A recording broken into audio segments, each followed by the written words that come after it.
Әй, халқым-ай, қалайсыңдар? Биылдан қалмай баспаналы болып қоныс тойлағырлар, салоннан жаңа көлік мінгірлер, қарыз кредит дегенді ұмытып қалғырлар. Қалайсыңдар? Ешак дейін десем, қорадағы ешактан ұят болайын деп жатыр да. О байқұстан ешактан пенде қандай зәбір көрді, ары кетсе бір ашуына тиген кезде тепті болды ғой, еңбек адал байқұстардан ұят. Жалпы мынау іші іріңге толы, ішін қызғаныш кернеп бара жатқан бейшараларға дауа жоқ екен ғой. Өттерін жарып баратыр. Ойбай, ырыспала Экранбай 300 миллионның Rolls-Royce мініп жүр деп. Атаңның басы. 300 миллионда кеп мен қалтама салып бедің.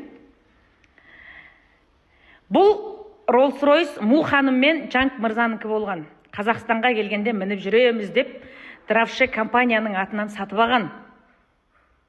Одан кейін ол кісілер Қазақстандағы біраз кәсіп жасайым деген кісілерге өкпесі қара қазандай болып, елден Қазақстанмен енді жұмыс жасамаймыз деп кетіп бара жатқан кезде, ол кісілердің қажетіне біз жарадық. Бір қажетіне жарадық. Арамызда әдемі достық қарым-қатынас болды, арамызда ортақ кәсіп болды. Әлде бар, Аллаға тәубе. Содан кейін ол кісілер кетіп бара жатқан кезде мен бұны сатқым келмейді, сендерге сыйлаймын деп. Басында қандай көлік өзің таңда деді, салоннан болса салоннан рахмет саған деп. Содан кейін осы көлікті мінгізіп кетті. Сол компанияның атынан біздің атымызға өткен.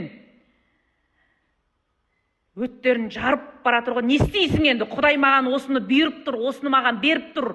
Не істейсің? Өз-өзіңді өлтірді, барып Құдайдың алдына барып сұра. Байдың асын байқұс қызғанады деп. Біреудің тағына талассаң да бағына таласамайсың. Бақ беріп тұр, не істейсің ал?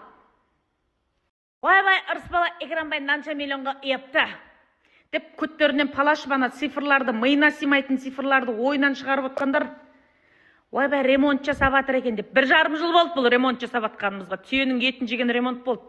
Бұл ремонт деген ақша болса бітеді, ақша жоқ болса үйсіп созылады. Тапқан таянғанымызды шетінен әкеп жасап жатырмыз. Жеде санағышы кезіңдерді, біреудің қалтасын санағанша өзің тесілген қалтаң жамап, сол қалтаңды толтыруға амал әрекет жаса. Сол 100 үйге бір тиын қосқан болсан кеп бетіме түкірші. Мен сен анау қосқан ақшаңның артына пәленбай нөлін қосып қайтарып берейін. Қайықта қалдыңдар? Сол халық болып, ел болып 100 үй табыстап атқанда қайықта қалдыңдар? 100 теңге қосқан жоқсың ғой, айуанау соған. Қазақстанда бәрімізге ортақ заң бар, сені жазалаған заң менің басымнан сипамайды. Үкімет алалап, біреуін тексеріп, екіншісін тайраңдатып қоймайды, айналайын. Саған ұйқы бермей атқан жағдай менің сүріп жатқан өмірім болса, барда тиісті органдарға барып жаз арызыңды. Маған тиісті органдар сұрақ қойсын, мен соларға жауап берем. Сол 100 үйді беріп атқан кезде біреуінің үйіне кілемге ақша жетпей, біреуінің үйіне продукт алуға ақша жетпей, біреуінің үйіне мебельге ақша жетпей жүрген кезде қайда қалдыңдар сол кезде есептегіштер?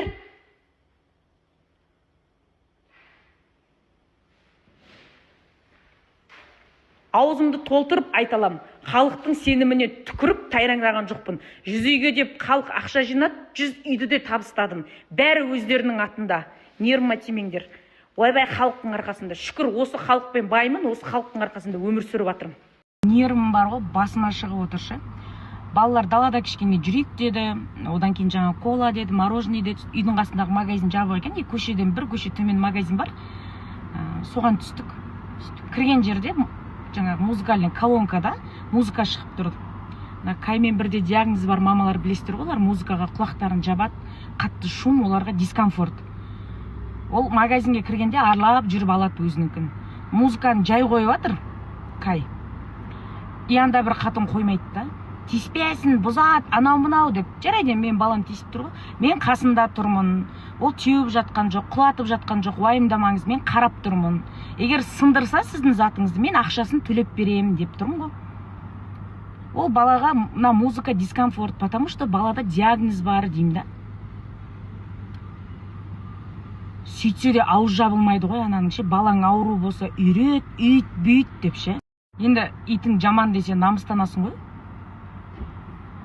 Мен онсыз да айтып тұрмын, ол балада диагноз бар екен. Балаң ауру болса үйрет, кісінің затына тиіспесін, үйтпесін дейді да. Көке, менің балам саған қандай да бір зиян тигізсе, мен ақшасын төлеймін, қасында қарап тұрмын деймін ғой.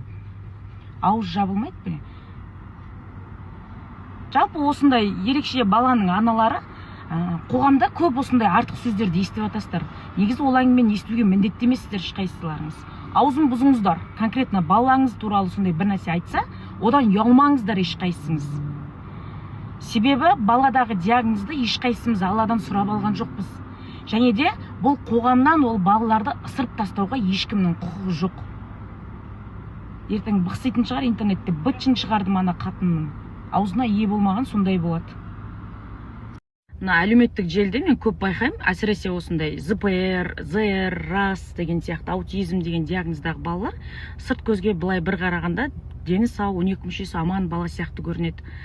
Бірақ кейбір қылықтарын жаңағы қоғамдық орталарда, көпшілік орталарда ұнатпай, әркім әр нәрсені айтып жатады. Сондай аналарды мен бірнеше рет көзім шалып қалған, мен балама автобуста тыныш отыр, болмаса жаяу жүр, таксимен жүр деп айтты деп жылап салған стористарын, посттарын көріп жатам. Сол адам тауып алып, мен жаңа айтам ғой, сіз олай еш қоғамнан бөлмеңіз баланы, сіздің балаңыздың да, сіздің де мұнда кінәңіз жоқ, керісінше сондай қоғамдық ортаға баулыңыз.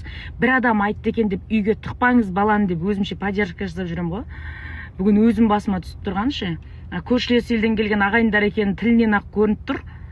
Біраз бықсиды енді не болса да. Аузынан екінші рет балаға артық ауыз әңгіме айтпайтын болады. Маған осындай енді тағдырлас болғаннан кейін жанымды түсінеді деп жазатын шығарсыздар. Осындай хаттар өте көп келеді. Жаңағы жалпы кез келген ерекше баланың күтімінде ерекше баласы бар ананың шынайы күлкісінің артының өзінде бір уайым жатады.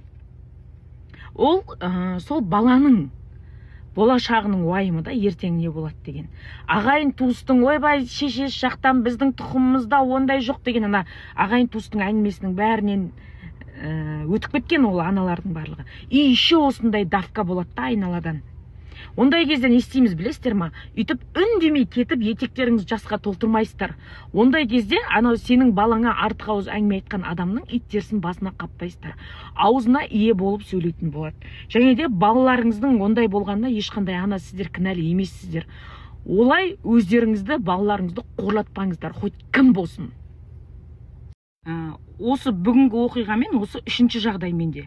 Менде балам үшін кәдімгідей төбелесуге дейін, жұлысуға дейін бардым. Мен туралы айтқан адам айта берсін. Елдің аузына елек қойып болмайды. Жаңағындай әліптің артын бағу керек дейді ғой. Әр сөздің өзінің жауабы бар. Әр нәрсенің өзінің арты болады.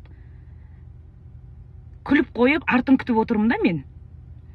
Жаңағы елін, жерін, ақшашын сатып жүрген қаңғыған шүрекейлер, олар туған жерін сатып отқан адамдарға ол біреудің тағдырына күлу, я болмаса біреуді қаралау деген жай әшейін нәрсе. Өйткені олар ақша үшін бәріне дайын. Олар солай тапсырыс алады ақша үшін. Түсініп тұрсыздар ма? Тиісті органдарға өзінше мен туралы арыз жазған, тиісті органдардан ол блогер өткен жылы тексерістен өткен, және де ол салығын төлеп отырған адам деген жауабын алған. Іс жүзінде қолдарынан ештеңе келмейді да, содан кейін сөзбен бықсиды. Мен туралы артық әңгіме айтылса, мен әліптің артын бағайын, кез келген сөздің жауабы бар.